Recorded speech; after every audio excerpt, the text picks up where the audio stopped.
nanti ke depan lah diusahakan sebisa mungkin waktunya mungkin akan saya kurangi presentasinya. Tetap silahkan untuk presentasi tetap waktunya, cuma nanti waktu diskusinya yang akan saya tambah. Karena ini kan cuma 3 penanya ya. Saya akan berikan kesempatan lagi untuk yang lain kalau mau bertanya di minggu-minggu berikutnya ya. Karena ini penanya ini kan saya beli ada poin ya untuk aktivitas kelas. Jadi untuk pertanyaan pertama tadi berkaitan dengan ruang di area khusus ya. Tadi sudah dijelaskan. Saya belum yang dimaksud ini ruang khusus ini apakah sama ya di kawasan industri seperti itu ya maksudnya. Tetapi kalau memang maksudnya seperti demikian, jadi memang nanti hari ini kita akan belajar yang saya kira relevan ya terkait dengan pengembangan kawasan khusus ya, kawasan industri, ada kawasan khusus. Ini memang pemerintah berusaha membuat pengembangan wilayah dengan menetapkan kawasan-kawasan khusus untuk industri gitu ya, yang tempatnya tidak di pusat kota, tapi kemudian justru di tempat yang agak remote ya, agak keluar sedikit untuk dikembangkan gitu ya. Seperti di Kerawang ada, kemudian di daerah-daerah lain ya, di Kendal dan di beberapa ya, KIK kalau sekarang kan kawasan ekonomi khusus, kawasan industri dan sebagainya di Cikampek, Cikarang gitu ya. Itu saya kira itu tadi sudah dijelaskan. Kemudian untuk sistem sistem pembangunan di kota ya, kota. Jadi sebenarnya kalau kita bicara yang sudah beberapa pertemuan sebelumnya ya untuk Jakarta, ya, permasalahan di Jakarta. Jakarta ini kan kompleks ya, kompleks karena ya sudah satu hal Jakarta ini kalau banjir ya sejak zaman kolonial itu juga sudah banjir gitu ya, sudah banjir. Jadi ada beberapa catatan bahkan yang saya pernah baca itu di zaman kerajaan Tarumanegara kalau tidak salah itu sudah ada banjir di daerah Jakarta dan Banten gitu ya, sehingga kemudian dibangun semacam saluran-saluran irigasi. Kemudian di zaman VOC, kalau nggak VOC zamannya pemerintah kolonial ya, saya lupa itu ya, itu sudah dibangun juga saluran-saluran, kanal-kanal di daerah di Jakarta, di Kota Tua itu kalau adik-adik perhatikan itu kan ada kanal-kanal ya, ada saluran-saluran, kemudian di sekitar kota Pasar Baru itu ada juga kanal-kanal saluran sebenarnya untuk upaya menangani banjir tadi. Kemudian perkembangan di kota Jakarta ini kan saya kira complicated ya, rumit ya, karena selain kota Jakarta itu sendiri, ya, salurannya mungkin irigasinya, kemudian bukan irigasi ya, saluran drainase, kanal-kanal, ini mungkin pada saat dibangun oleh Belanda sekitar berapa ratus tahun yang lalu gitu ya, untuk kebutuhan saat itu bisa memenuhi gitu ya. Tetapi kemudian dibandingkan dengan sekarang ya, pada saat kepadatan penduduk sudah sedemikian padatnya, kemudian ruang hijau, kemudian serapan airnya juga sudah kurang ya. Ruang hijau ini kan berfungsi untuk serapan air ya, sudah berkurang. Kemudian ditambah di Bogor, kemudian Kabupaten Bogor di daerah mana Puncak itu kan juga ini ya, sana juga padat. Artinya apa? Padat juga kemudian serapan air di sana juga berkurang, sehingga saluran air, buangan air hujan ini masuk ke sungai. Ya, sungai akhirnya juga sama, kemudian karena debitnya banyak, ya dampaknya di Jakarta lagi.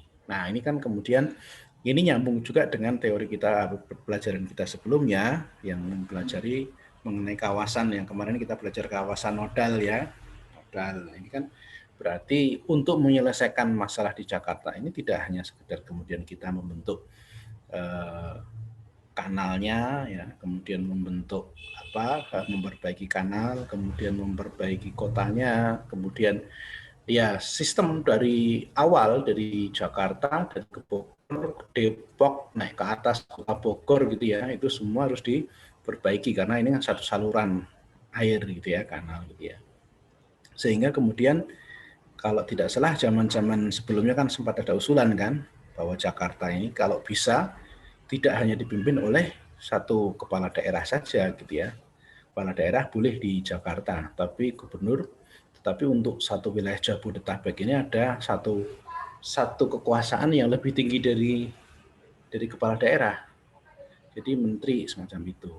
Nah, ini nyambung juga dengan pertanyaan tadi yang berkaitan dengan ibu kota baru ya. Tadi pertanyaan dari siapa tadi ya? Alfian ya, Alfrian Nugraha gitu ya. Ibu kota akan dipindah ke Kalimantan. Meskipun sepertinya agak tertahan sekarang, gitu ya, agak tertahan.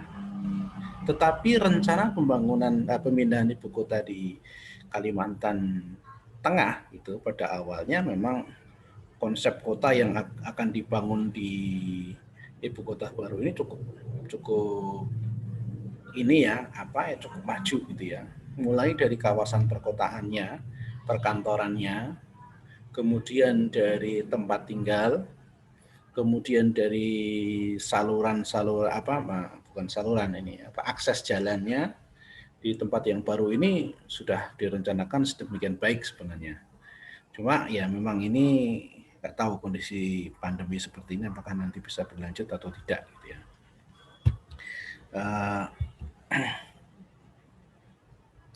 Untuk sistem termasuk sistem drainase di Kalimantan ini sudah di ibu kota ini sebenarnya kalau rencananya sudah ada.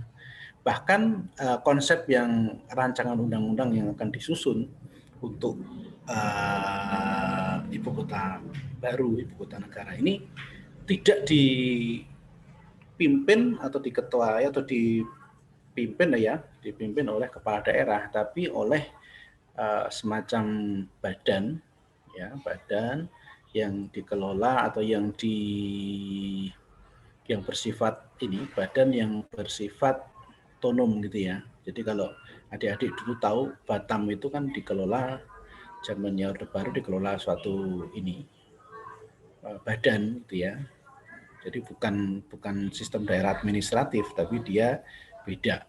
Ya, nah ini konsep untuk ibu kota baru di Kalimantan pun sebenarnya rencananya mirip seperti itu. Gitu ya. Kemarin sempat dalam penyusunan rancangan undang-undangnya itu ada usulan dikelola oleh badan otonom gitu ya. Jadi seperti badan BUMN gitu ya. Dia bisa membuat pengelolaan secara profesional.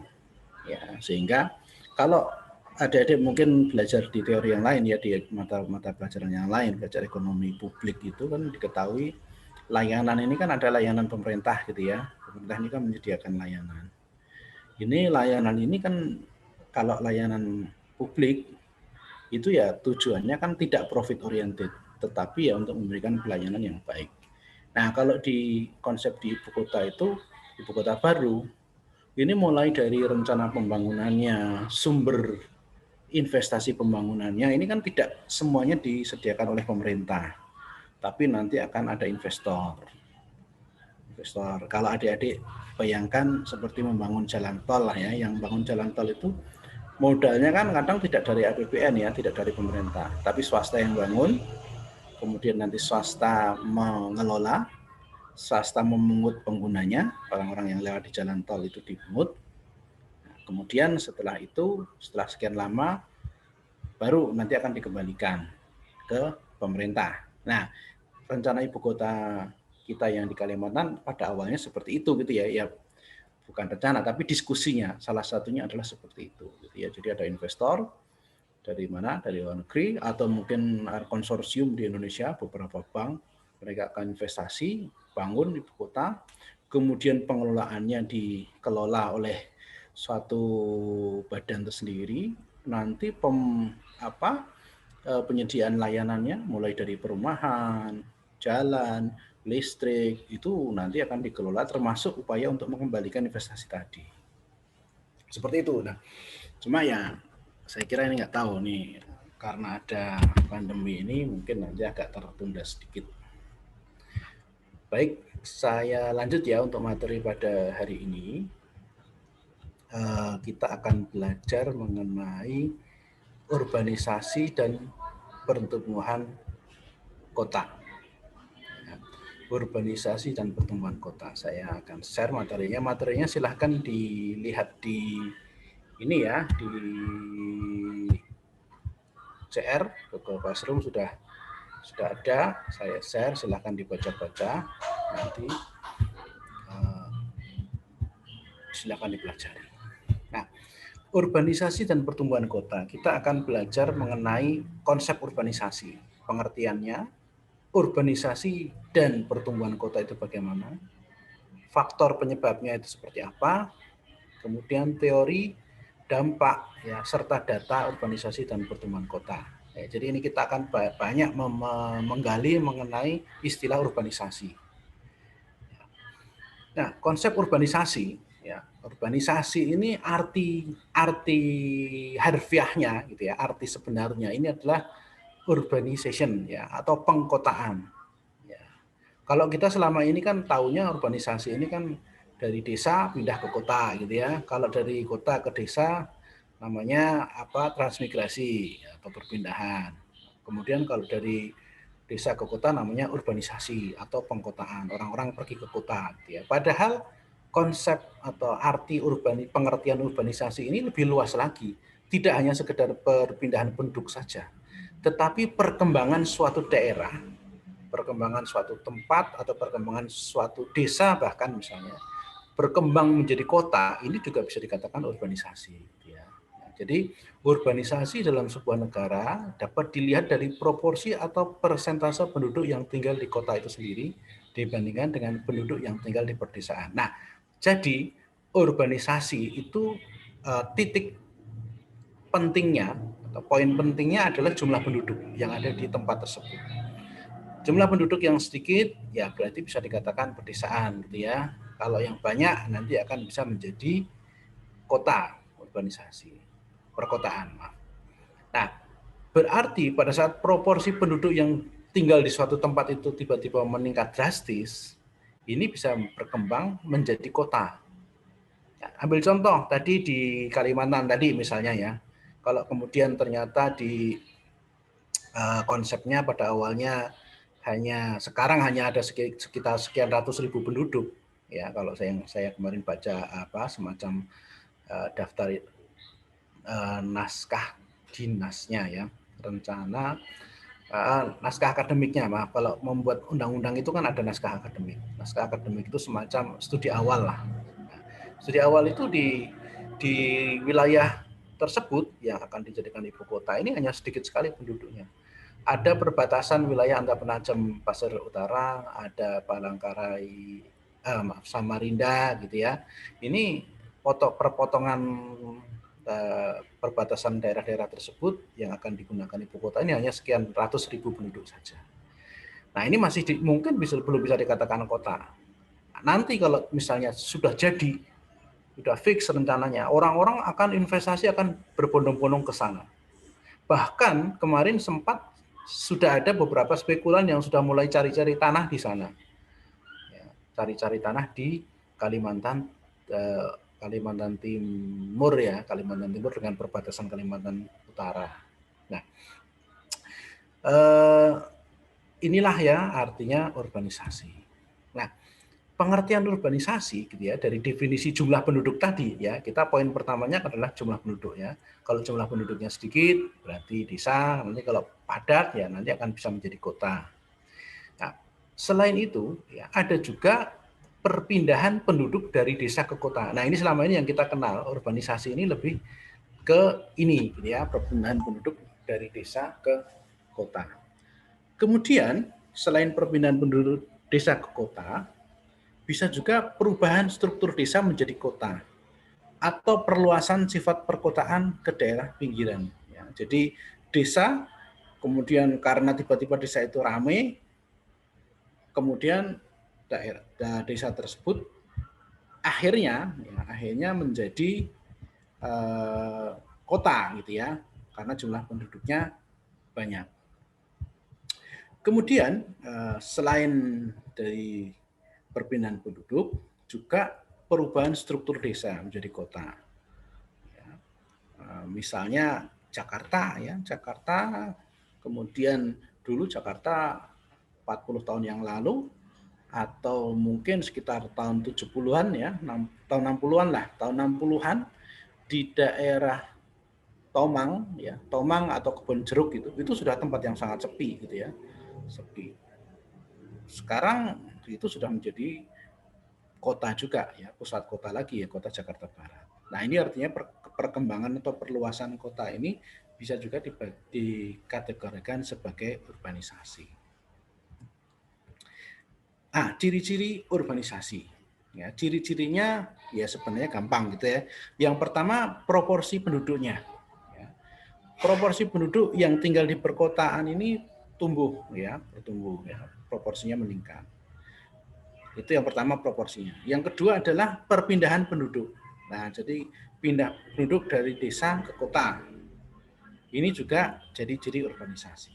Kemudian penduduk yang mata pekerjaannya di suatu tempat tersebut meningkat, non pertanian ya, maaf ya, mata pekerjaan yang bukan pertanian itu meningkat. Kalau suatu desa itu selama ini banyak petaninya, ternyata akhirnya desa tersebut bergeser, tidak bertani lagi, tetapi ya ke mata pencarian yang lain ya, mungkin ada yang industri gitu ya, atau kerajinan dan sebagainya. Itu ciri nanti kemudian akan berkembang menjadi urban, menjadi kota. Kemudian berkembangnya bangunan dan fasilitas di desa tersebut ya, jadi ternyata selain jumlah penduduknya meningkat, kemudian kepadatan perpindahan penduduk juga terjadi, juga bangunan di daerah tersebut meningkat juga ya, ada pembangunan dan fasilitasnya bertambah. Dulu di suatu desa hanya ada rumah-rumah penduduk dan kantor desa misalnya, kantor kelurahan.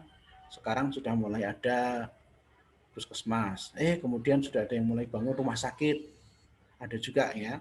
Kemudian karena ada rumah sakit, fasilitas kesehatan bertambah, ada sekolah.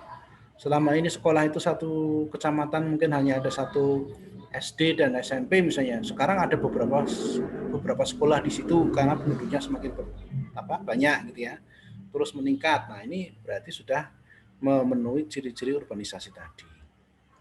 Kemudian kehidupan sosialnya pun berubah gitu ya. Kalau selama ini di perdesaan itu hubungan sosial masyarakat itu cukup erat ya, mungkin sudah mulai berkurang juga gitu karena banyak pendatang, kemudian padat jumlah penduduknya, orang-orang punya kesibukan. Nah, ini akan berubah ya. Kemudian struktur morfologis perkotaan ke kawasan sekitarnya, ini yang saya ceritakan tadi ya. Selain peningkatan di wilayah itu sendiri, juga suatu kota itu meningkat, mengembang, melebar meluas ke kawasan-kawasan di sekitarnya juga masuk dalam ciri urbanisasi. Kemudian akan terjadi perubahan status perdesaan tersebut menjadi perkotaan. Lanjut. Nah, faktor penyebab perpindahan penduduk ke kota. Nah, kalau kita tadi tahu transmigrasi itu adalah bukan transmigrasi, urbanisasi itu adalah perkembangan suatu tempat yang maju gitu ya, dari desa yang kemudian strukturnya bertambah, jumlah penduduknya meningkat, mata pencariannya yang petani berkurang gitu ya. Kemudian terjadi perpindahan penduduk dari desa ke kota. Nah, perpindahan ini ada dua ya, push dan pull gitu ya. Jadi ada dua faktor. Faktor yang dorongan dari perdesaan atau faktor yang menyebabkan menariknya suatu kota untuk terjadinya perpindahan. Ya. Dorongan dari desa, ya, dorongan perpindahan dari desa ini ada beberapa hal ya. biasanya lapangan pekerjaan di desa itu rendah, ya sedikit. Kemudian jumlah penduduknya meningkat, padahal lapangan pekerjaannya sedikit. Sehingga kalau jumlah penduduknya meningkat, pekerjaannya sedikit, ya berarti kemiskinan yang terjadi kan. Kemudian transportasi desa, kota itu lancar, aksesnya mudah. Ya. Kemudian tingkat penghasilan upah di desa masih rendah. Sedangkan tingkat pendidikan dan skill masyarakat ini semakin meningkat. Ya. Jadi masyarakat di desa itu semakin pintar karena ada pendidikan gitu ya. Nah, adat istiadat. Nah, adat istiadatnya ada beberapa yang memang kemudian jadi motivasi penduduk untuk melakukan perpindahan dari desa ke kota. Nah, sementara itu kesempatan di kota, kerja di kota lebih luas dan bervariasi. Banyak gitu ya, kerja di kota itu kesempatan peluang kerjanya lebih banyak. Kemudian tingkat upah atau penghasilan di kota lebih tinggi. Kesempatan untuk berkembang lebih terbuka. Ada juga kesempatan untuk pendidikan gitu ya, akses pendidikan di kota lebih banyak. Fasilitas lebih banyak, lebih lengkap di kota. Sarana rekreasi juga lebih beragam. Adat dan kontrol sosial yang lebih longgar. Ya, jadi ini motivasi penduduk pindah ke kota. Ada satu tempat ya di, kalau ada yang tahu di Jogja itu ada satu daerah di pegunungan Gunung Kidul gitu ya, di daerah Gunung Kidul itu di bukit di selatan Jogja, itu satu kabupaten dinamakan disebut Gunung Kidul. Gunung Kidul itu dulu ya, saya pernah KKN di sana. KKN di sana tahun 90-an. Di sana waktu itu saya KKN, ini jumlah penduduk pemudanya itu sedikit. Ya, jadi yang ada di sana biasanya orang tua, profesinya ya petani, ya ada beberapa yang kemudian bukan petani gitu ya, gawe gitu ya.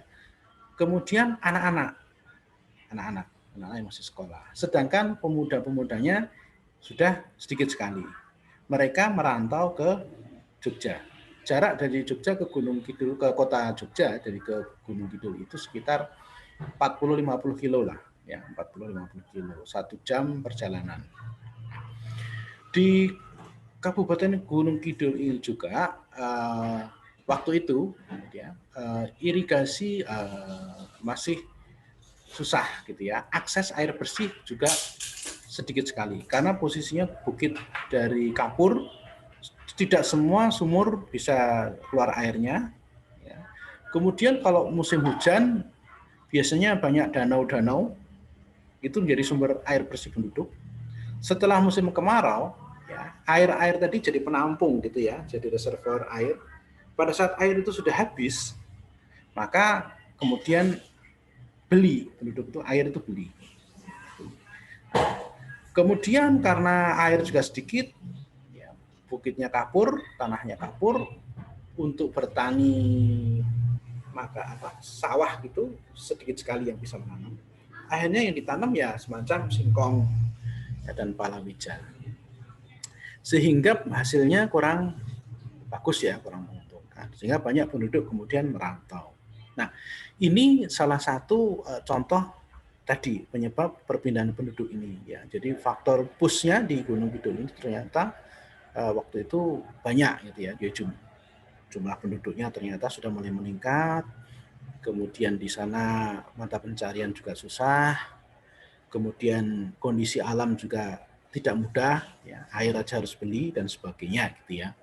Nah, meskipun kalau sekarang ini ya, sekarang saya agak melebar sedikit gitu ya, kita meluas sedikit. Sekarang di Gunung Kidul ini karena kreatif gitu ya, pemimpinnya kreatif, mereka ternyata punya objek wisata di sisi selatan pantai Jawa, pantai selatan gitu ya, pantai selatan di Pulau Jawa ini kan objek wisatanya bagus, pantai-pantainya. Ternyata di Gunung Kidul ini pantainya bagus, ombaknya besar, pasirnya pasir putih gitu ya, sehingga sekarang itu justru ikon daerah wisata untuk wisata pantai ini di Gunung Kidul ini bisa dikenal banyak gitu ya, bahkan gua-guanya sudah jadi objek wisata. Sehingga ya proses urbanisasi ini agak melambat sedikit gitu ya, karena di sana sekarang justru jadi industri wisata gitu ya, industri wisata. Nah ini kan untuk bisa menggeser dari apa urbanisasi dari penduduk setempat ke kota Jogja, kemudian akhirnya bergeser ke Gunung Kidul lagi, ini kan perlu proses yang cukup panjang. Bahkan sampai sekarang pun di Gunung Kidul ini juga untuk perkembangan kotanya ini masih agak lambat. Karena pusat pemerintahan ini di atas ya, di tengah ya. Jadi jaraknya tadi 50 kilo dari kota Jogja itu pusat pemerintahannya. Dari pusat pemerintahan nanti ke pantai itu juga masih ada sekian belas kilometer gitu ya. Ini yang kemudian masih agak lambat. Nah, saya lanjutkan lagi di materi kita untuk pertumbuhan kota. Pertumbuhan kota atau urban growth ini adalah perkembangan kota secara umum. Misalnya tadi jumlah penduduk ya, tanah dan bangunan, pendapatan dan sebagainya. Kemudian istilah urbanisasi ini memiliki konteks yang lebih spesifik daripada pertumbuhan kota. Ya, tadi kan urbanisasi sudah dijelaskan ya, baik dari perpindahan mau perkembangan strukturnya, peningkatan jumlah penduduknya dan sebagainya. Dalam hal kependudukan, urbanisasi berarti meningkatnya proporsi penduduk yang tinggal di kota dibanding di desa. Sedangkan pertumbuhan kota berarti peningkatan jumlah akumulasi penduduk kota karena kelahiran, kematian, atau migrasi. Ya, jadi gini ya, bisa dijelaskan ya. Kependudukan, urbanisasi itu berarti meningkat jumlah penduduknya. Sedangkan meningkat ini ya, bisa disebabkan karena lahir, karena kemudian berkurang kematian, atau migrasi perpindahan dari desa ke kota. Nah, pertumbuhan kota eksternal versus internal. Nah, ini yang tadi saya maksud tadi ya. Kalau eksternal, ya ini kan berarti bisa dilihat ya, ada pergeseran kegiatan manufaktur dan industri, kemudian pemukimannya juga berkembang, ada kota-kota kecil yang berkembang di sekitar pusat kotanya, kemudian sarana perhubungannya juga meningkat di daerah-daerah penghubung. Ini berarti kan mengembang gitu. Internal ini fungsi kotanya kembang, fungsinya mungkin selama ini hanya sebagai pusat perdagangan, ternyata juga meningkat lagi menjadi pusat pendidikan dan seterusnya. Kemudian pusat-pusat permukiman di dalam kota ini geser, tapi masih di dalam kota. Ya. Kemudian lahan kota yang makin efisien. Nah, ini karena penduduknya sudah mulai padat, mulai banyak, tetapi kebetulan lahan di kota itu masih ada. Nah, ini kalau ada seperti itu, pemerintah sangat-sangat ini ya, punya diskresi untuk mengembangkan kota tadi. Oh, ini masih bisa ditata karena masih punya lahan yang memadai. Kemudian sarana prasarananya yang makin maju. Ini jadi kalau internal itu di dalam kota itu sendiri, sedangkan eksternal itu keluar gitu ya. Dia mengembang di daerah-daerah di sekitarnya. Nah, dampak urbanisasi ini negara berkembang dan negara maju.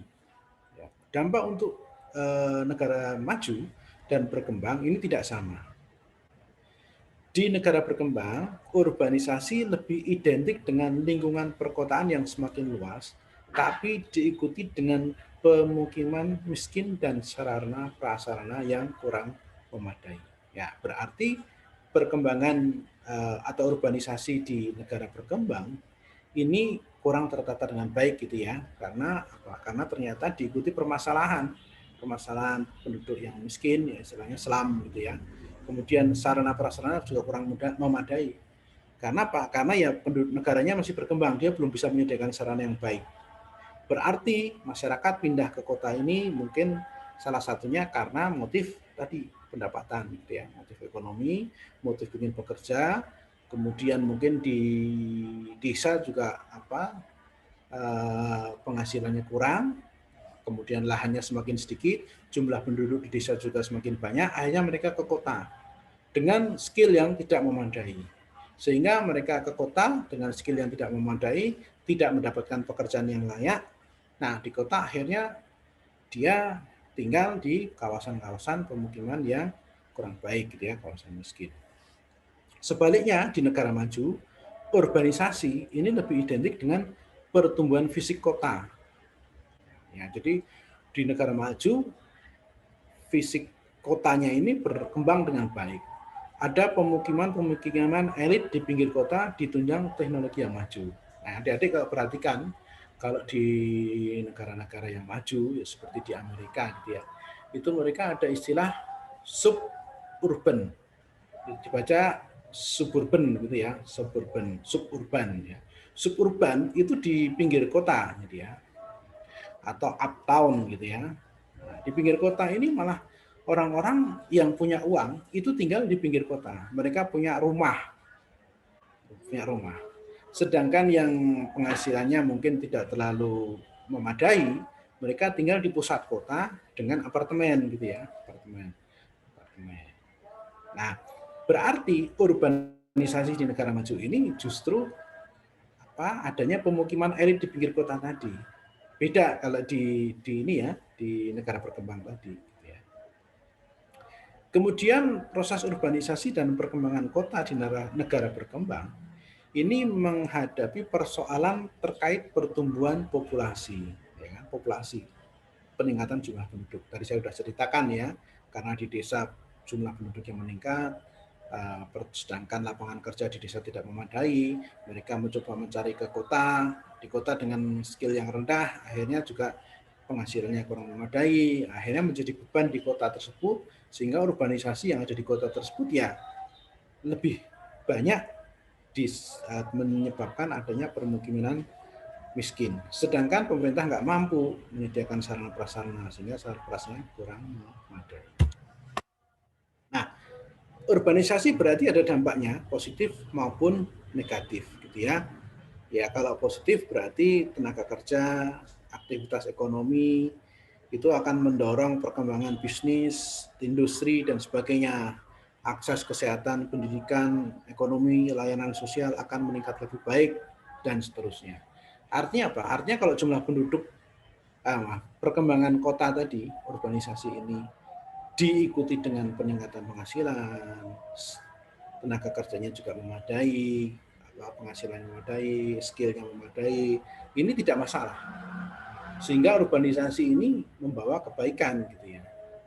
Sedangkan kalau yang terjadi sebaliknya, maka kepadatan penduduk ini akan menimbulkan permasalahan.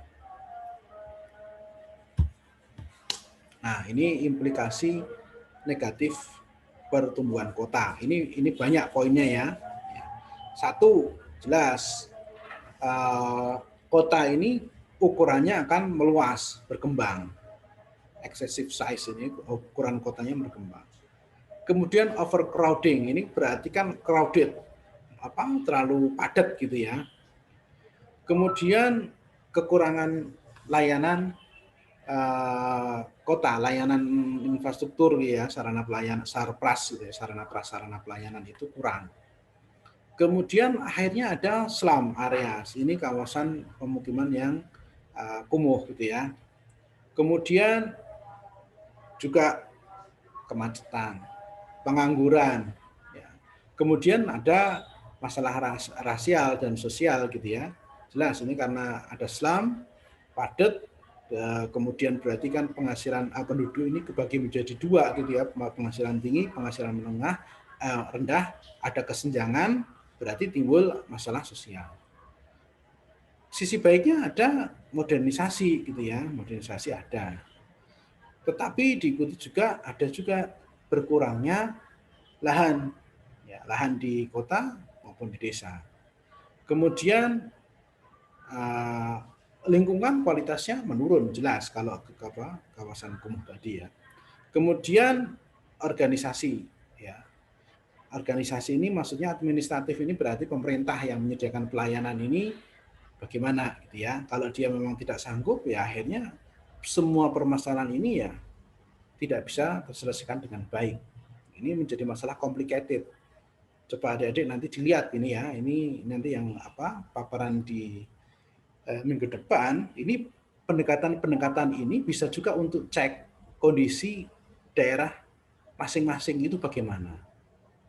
Ukurannya bagaimana, overcrowded jumlah penduduknya bagaimana, kepadatan penduduknya, kemudian layanannya seperti apa, gitu ya.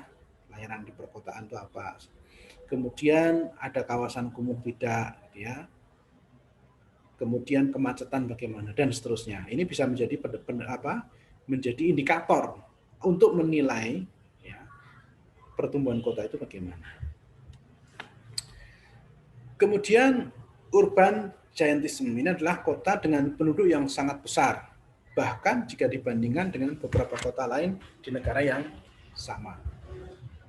Ini kalau di Jakarta contohnya ini ya, Jakarta 10 juta, Surabaya 2,8, Medan 2,5 dan seterusnya. Nah, fenomena ini ada beberapa penyebabnya ya, seperti bias kota ya. Kemudian ini hub and spoke transportation system ini transportasi antara kota dan kota penyangga-penyangga di sekitarnya. Kemudian politis ya dan seterusnya. Nah, ini penjelasannya ya. Untuk bias kota gitu ya, pemerintah dan investor akan cenderung fokus menaruh perhatian yang berlebihan di kota utama. Ya, berarti di misalnya nih, kalau sekarang Jakarta, Jabodetabek gitu ya, itu kemudian yang diperhatikan hanya Jakarta saja, ya itu kan akan bias gitu ya, karena Bodetabek ini juga daerah penyangga ini sebenarnya kan satu kesatuan ini daerah penyangga ini.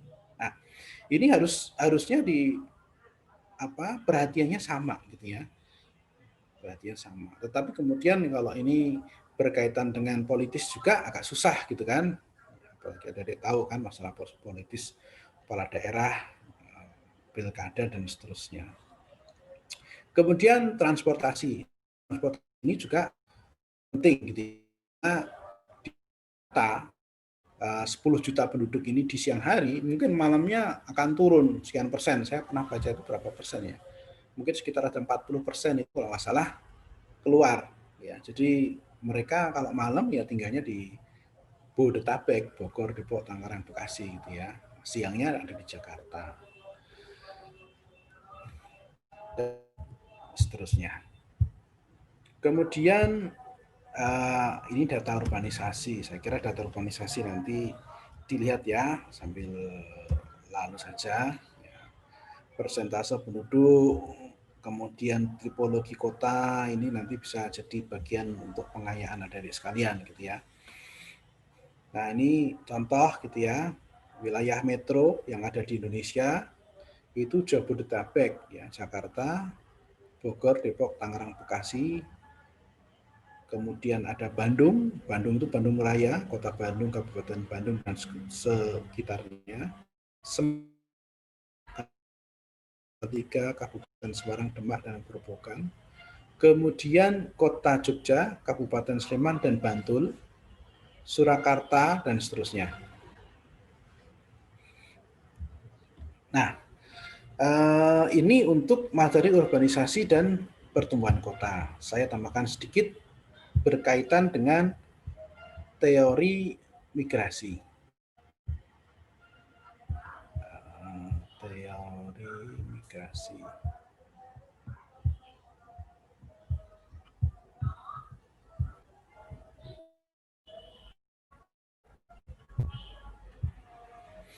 Nah, untuk teori migrasi ada dua teori, ya. Ada dua teori. Yang pertama adalah teori Lewis, ya. Kemudian satu lagi teorinya Todaro. Nanti silahkan dibaca ya, baca sendiri, dipelajari. Tetapi saya akan sampaikan poin pentingnya saja, bahwa teori urbanisasi, teori migrasi, maaf, oleh Lewis dan Todaro ini membandingkan berbicara ekonomi di perdesaan dan perkotaan. Karena ada ekonomi di pedesaan dan perkotaan, inilah yang kemudian akan menjadikan sebab terjadinya migrasi tadi. Awalnya seperti itu, gitu ya. Kemudian di desa dan di kota ini kan mata pencahariannya beda. Mata pencaharian di desa tentu lebih banyak ke pertanian, agricultural gitu ya. Sedangkan di kota lebih banyak berkaitan dengan industri. Asumsi yang digunakan untuk teori Lewis ini sama, ya, ada penduduk di desa dan perkotaan, di industri di kota. Kemudian upah di kota lebih tinggi daripada di desa, ini asumsinya. Sektor pertanian ada kelebihan tenaga kerja, surplus, jumlahnya sangat banyak. Berarti di desa ini kelebihan jumlah penduduk dibandingkan dengan lahan yang tersedia. Kemudian sehingga yang terjadi karena di desa ini jumlahnya sedangkan lahan pertaniannya tetap, maka tenaga kerja yang tidak terserap di desa ini akan pindah ke kota. Dia cari kerja di industri, di perkotaan. Nah, ini teorinya Lewis. Nah, ini poin pentingnya ya. Ini sebentar, saya slideshow mungkin agak gede. Poin pentingnya adalah ini ada empat kurva ya, tapi kita bisa bagi menjadi dua. Yang sebelah kiri, atas dan bawah, ini untuk industri modern atau di kota, sedangkan yang di kanan ini adalah tradisional atau di desa.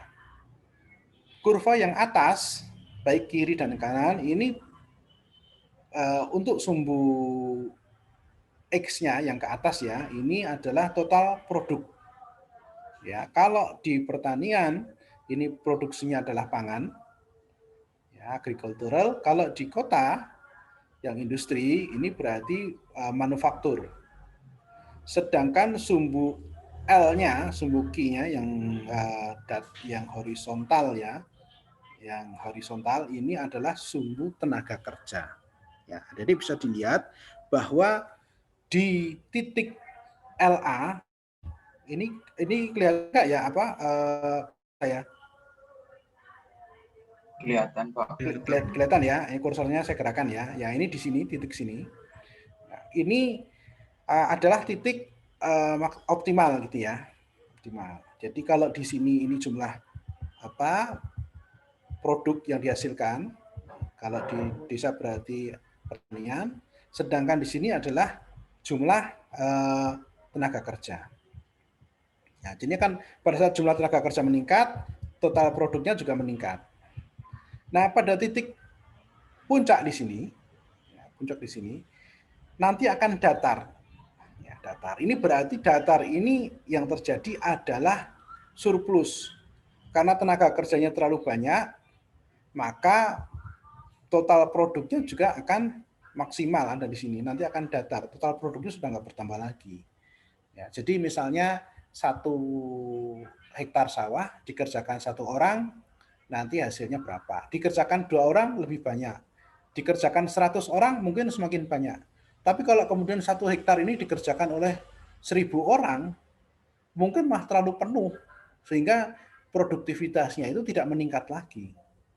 Ya, dikerjakan 100 orang atau dikerjakan 1.000 orang atau dikerjakan 10.000 orang, kalau dia maksimalnya hanya 1 ton, ya sudah, nggak akan bisa lebih banyak lagi gitu ya. Nah, pada saat dia sudah tidak bisa bertambah banyak inilah terjadi namanya surplus. Sehingga ini yang di bawah ini marginalnya ya, ini kan meningkat, marginalnya justru akan turun. Nah, pada titik datar ini, inilah yang namanya surplus. Ini di desa. Sebaliknya, yang di kota akan ada peningkatan. Ya, peningkatan ini. Di kota ini sama, total produknya ini jumlah tenaga kerjanya. Ya. Pada saat kondisi awal seperti ini, di keseimbangan TP manufaktur 1 dengan L1, ini keseimbangannya, dia ada di sini. Kemudian upahnya yang ada di kota, yang di bawah ini ya, W ini adalah wage atau upah. Bandingkan upah awal di kota dengan di desa, ya, ini ada di kursor saya, yang di sini, yang di titik F ini, dibandingkan dengan titik di WA di sini, WM dengan WA ya, WA ini di pertanian, WM itu di kota. Ini kan lebih tinggi di kota.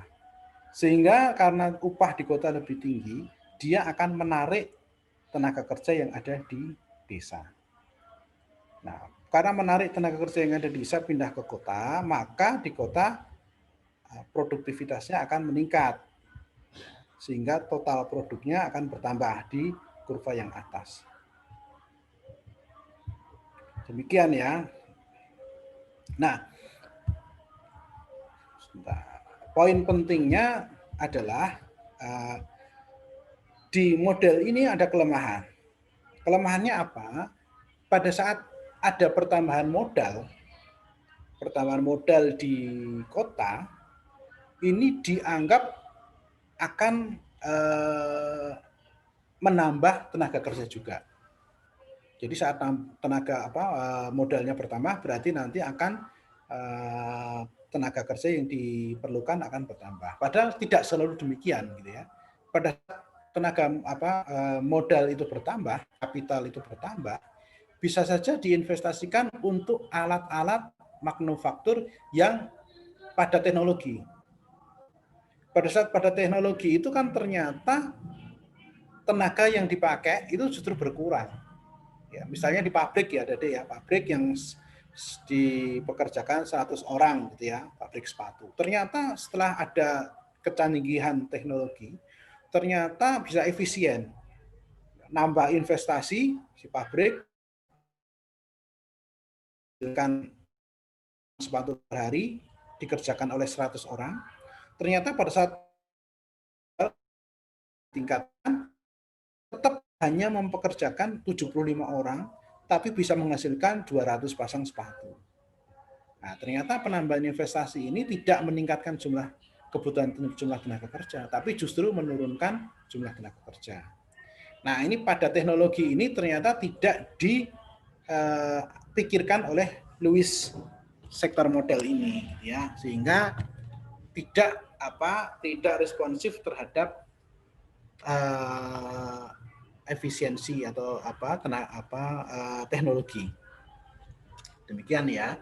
Sedangkan surplus tenaga kerja di perdesaan ini terjadi, tetapi di perkotaan justru banyak pengangguran juga gitu ya. Nah, yang sekarang yang terjadi secara real kan seperti itu. Di desa ini surplus tenaga kerja, mereka pindah ke kota untuk diserap tenaga kerjanya kalau menurut Lewis kan. Tetapi yang terjadi di kota diserap tenaga kerjanya. Berarti apa? Berarti di kota asumsi bahwa tenaga kerja ini akan dapat pekerjaan di kota ini tidak selalu demikian. Nah, ini asumsi dari Lewis to sektor model. Kemudian berikutnya adalah teori Harris-Todaro. Harris-Todaro model. Ya, ini asumsinya adalah migrasi adalah pilihan rasional. Seseorang akan pindah ke kota jika harapan dia terhadap upah ini lebih tinggi dari upah yang ada di desa. Ya. Kemudian seseorang akan pindah menghadapi persaingan dengan penduduk kota, terutama penduduk kota yang pengangguran. Jadi kalau yang di Lewis tadi, dia hanya memikirkan pindah ke kota langsung dapat pekerjaan, tapi kalau Todaro ini sudah berpikir pindah ke kota tetap ada persaingan gitu ya. Nah ini nanti ya dibaca aja lah, nggak terlalu ini ya. Yang penting adik-adik tahu kalau posisi di titik E, ya, ini kursor saya nggak bisa gerak ya, WM. Nah di sini, ya, ini adalah awal, kondisi awal. Ini di desa dengan di kota itu upahnya sama gitu ya, sehingga orang ya kerjanya di titik E, di kota ada kerja, di desa ada pekerjaan. Tetapi kemudian faktanya ternyata upah di kota itu lebih tinggi, tidak seperti WM bintang ini, di huruf E ini, tetapi upahnya ada di posisi WM yang atas, di titik Q. Ini saya, nah di sini ya, ini. Padahal skenario-nya kan awalnya di sini, tetapi faktanya upah itu di kota lebih tinggi. Sehingga upah di kota lebih tinggi, maka tenaga kerja akan bergeser untuk mencari kerja di kota. Seperti ini. Sedangkan di desa akan turun juga, bergeser ke Z di sini. Ya, karena apa? Karena jumlah penduduknya bergeser sebagian ke kota, sehingga di desa juga berkurang, sehingga upahnya juga naik. Nah,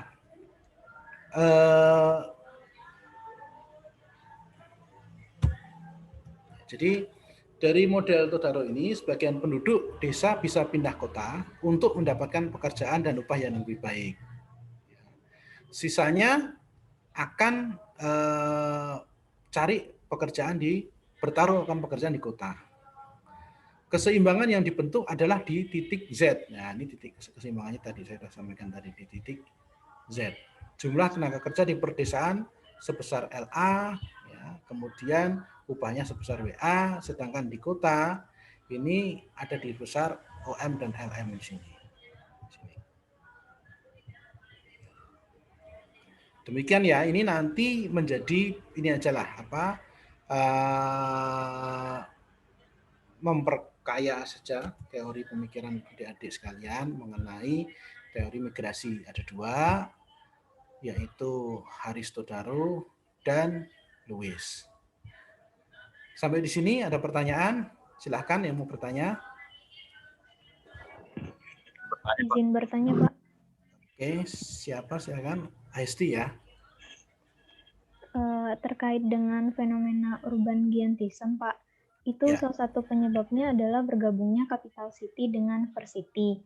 Terus di beberapa negara ternyata masih ada yang menerapkan hal tersebut, contohnya di Indonesia, yaitu di kota Jakarta.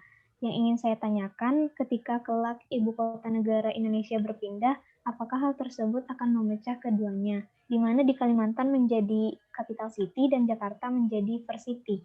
Atau kedua fungsi tersebut akan berpindah ke Kalimantan ya Pak? Sekian, terima kasih Pak. Oke. Ada lagi sekalian? Izin bertanya Pak. Oke, silakan. Apakah kota itu mungkin mengalami ruralisasi ya Pak? Dia menjadi desa karena masalah misalnya perang atau wabah penyakit, atau misalnya konflik politik Pak? Terima kasih Pak. Oke, terima kasih. Ada lagi? Izin bertanya Pak. Oke, silakan. Mengenai Haris Todaro model tadi Pak, Ya. itu kenapa tadi ke Z ya Pak? Dari E ke Z? Ya, Haris ya. Sebentar. Iya Pak.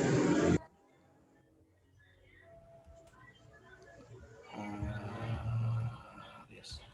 Oke, dari kenapa ke E ke Z gitu ya? Iya Pak. Oke. Oke, tiga ya, makasih ya. Oke, jadi yang pertama, jadi tadi pertanyaannya berkaitan dengan giantism. Perpindahan ibu kota dari Jakarta rencananya ke Kalimantan Utara, ini ada konsepnya, Dedek sekalian ya, ada konsepnya. Konsepnya ada awal ini konsepnya pusat pemerintahan saja. Ya, pusat pemerintahan saja yang ada di sedangkan kemudian pusat ekonominya masih di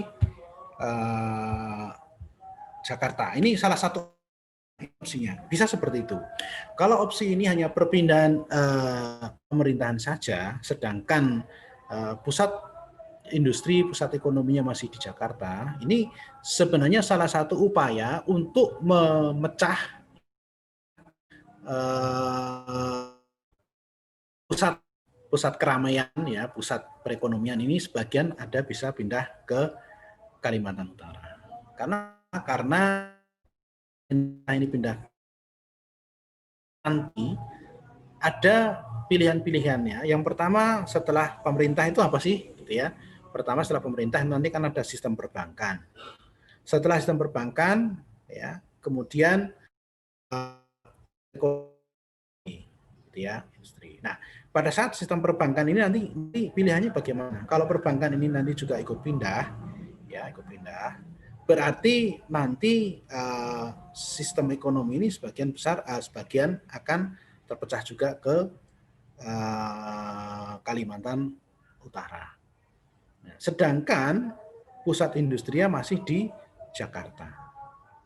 Nah, dengan demikian, ya ada beberapa aset-aset pemerintah yang ada di Jakarta yang nanti kita bisa diperhitungkan gitu ya, dia ada sekalian. Ini bisa dijual atau bisa disewakan atau bisa nanti dikelola lah.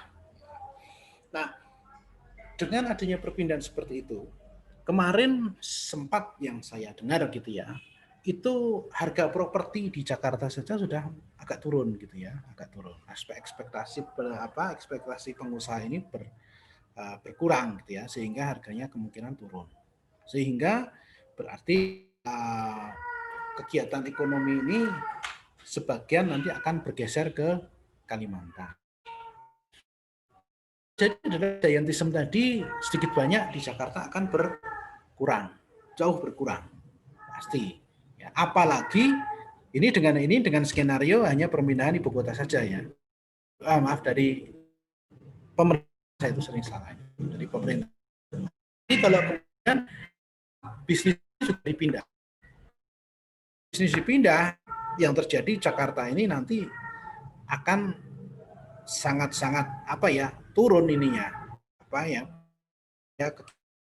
jauh berkurang. Sebagai contoh ya, jadi ya Jakarta ini salah satu penahnya transfer dari pusat itu dari dana bagi hasil. Berarti dari penghasilan. PPh ini kan dipungut oleh DJP, Dijen Pajak, tapi sebagian untuk ini kan daerah, karena wajib pajaknya ada di daerah tersebut. Ya, jadi di Jakarta ini kan kalau pusat kegiatan ekonominya di Jakarta, berarti wajib pajaknya kan banyak. Pada saat itu nanti dipindah ke mana? Ke Kalimantan, berarti wajib pajak juga pindah ke sana, gitu ya. Berarti pendapatan DKI dari PPh ini akan turun. Kalau nggak salah sekian triliun, berapa belas triliun kalau nggak salah ini yang bagi hasil di Jakarta.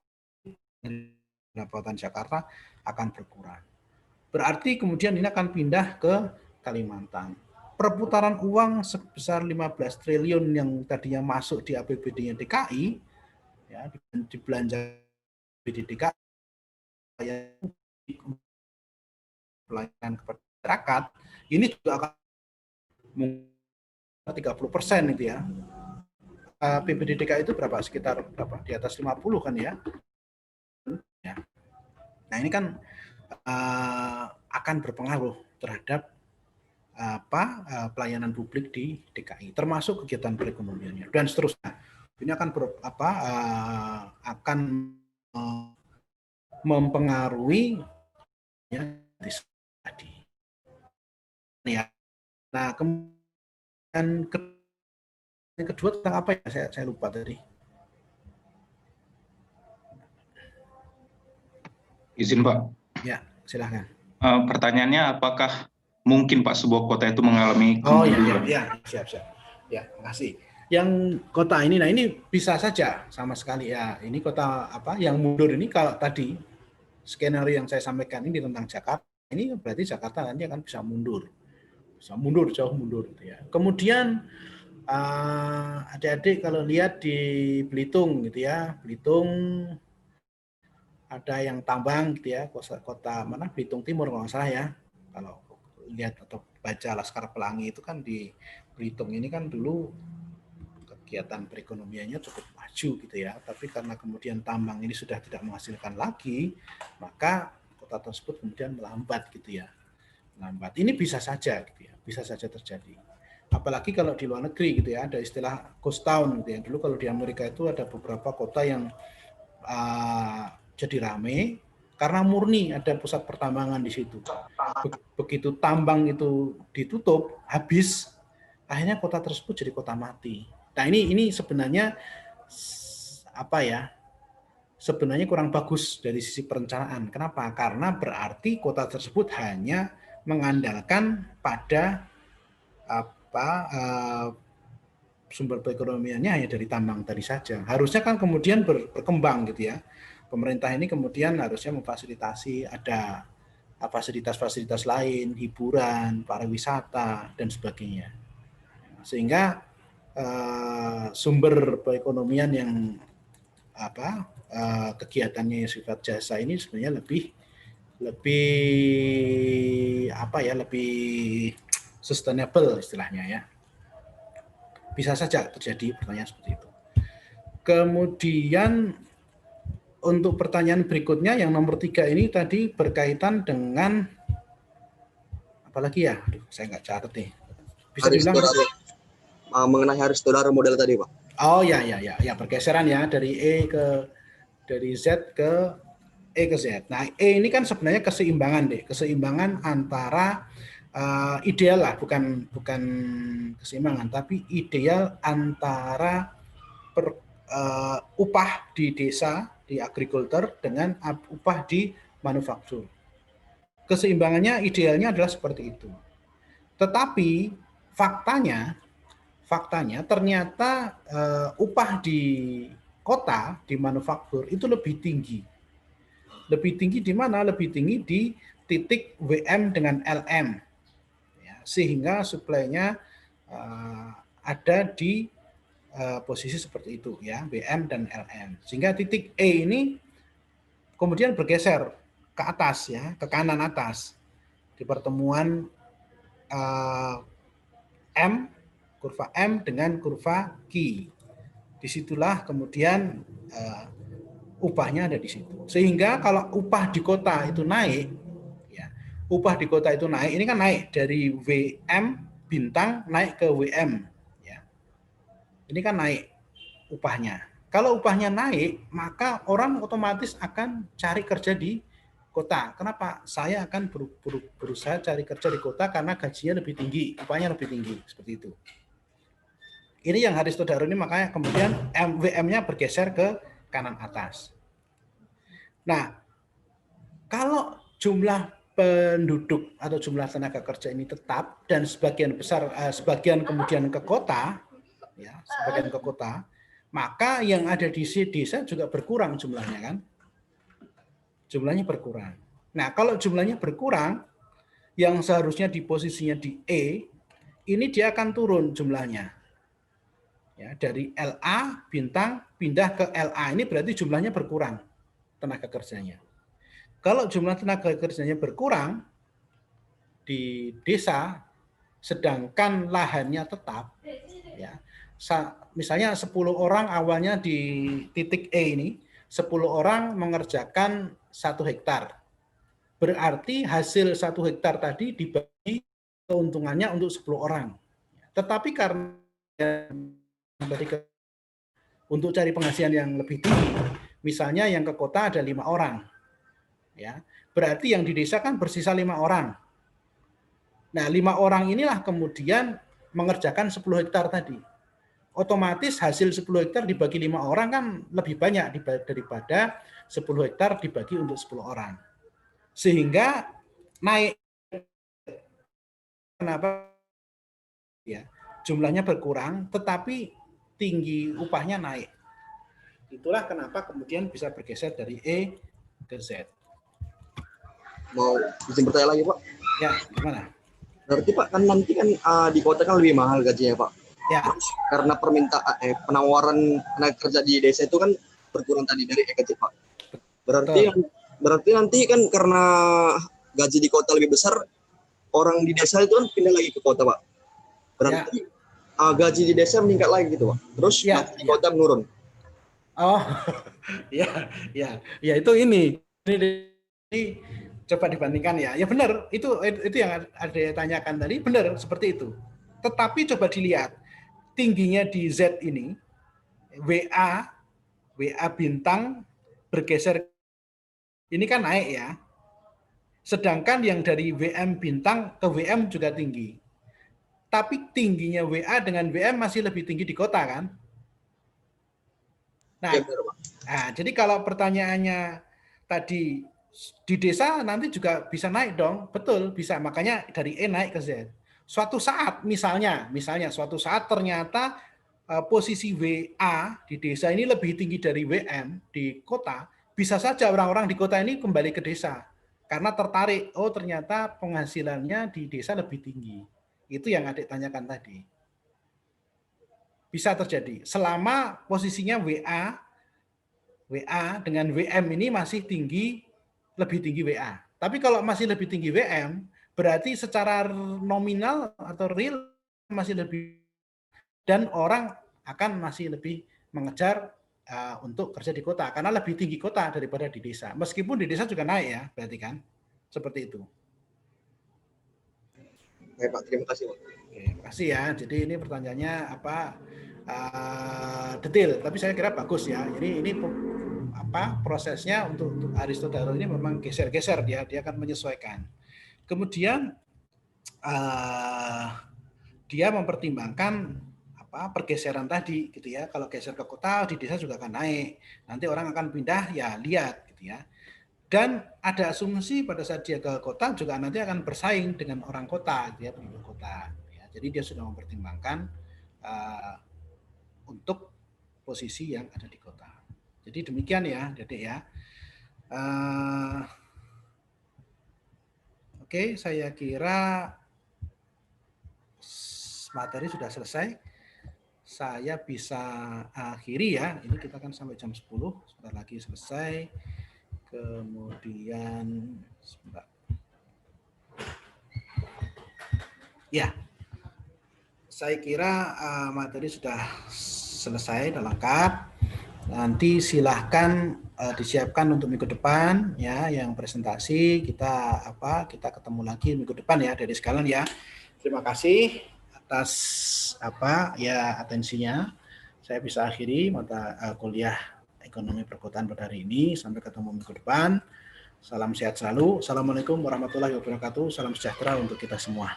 Selamat pagi. Waalaikumsalam warahmatullahi wabarakatuh. Terima kasih, Pak. Terima kasih, Pak. Terima kasih, Pak.